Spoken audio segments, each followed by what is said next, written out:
On paper, Penn State linebacker Ellis Brooks doesn't check a lot of boxes. If we're being polite, at 6 foot and 226 pounds, his build is modest. He's not overly powerful either. 8 Penn State players were invited to the NFL Combine, but Brooks wasn't one of them. When he did get to perform in front of an audience of middle-aged men wearing NFL polos, Brooks ran a forgettable 4.77 second 40-yard dash at Penn State's Pro Day. His other testing results didn't really help or hurt his cause either. Really, the only thing that Brooks has going for him is that he's a damn good linebacker. And that just might be enough to land him a roster spot in the NFL. A classic old-school middle linebacker with limited tackle-to-tackle range, Brooks' greatest asset to a defense is his self-awareness. And by that we mean he knows what he is and he knows what he isn't as a football player. And he doesn't let ego or pride cloud his decision-making on the field. That introspectiveness allows Brooks to play to his strengths and find ways to work around his weaknesses.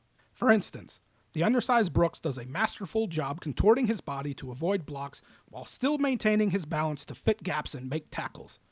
You see it time and time again on film. He's got a lot of Gumby in his game, dammit.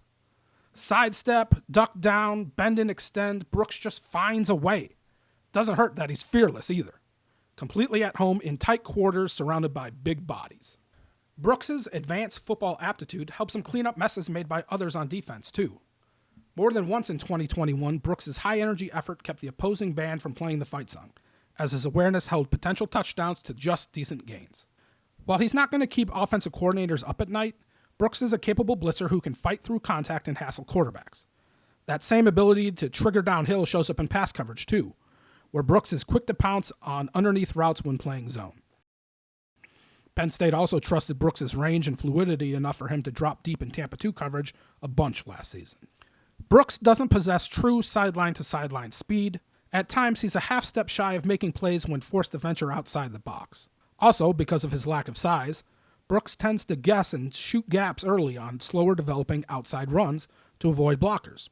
And sometimes he guesses wrong. But by far, there's more good than bad on Brooks' tape. No, he doesn't pass the eye test, and his impact is probably better measured with a stethoscope than a stopwatch.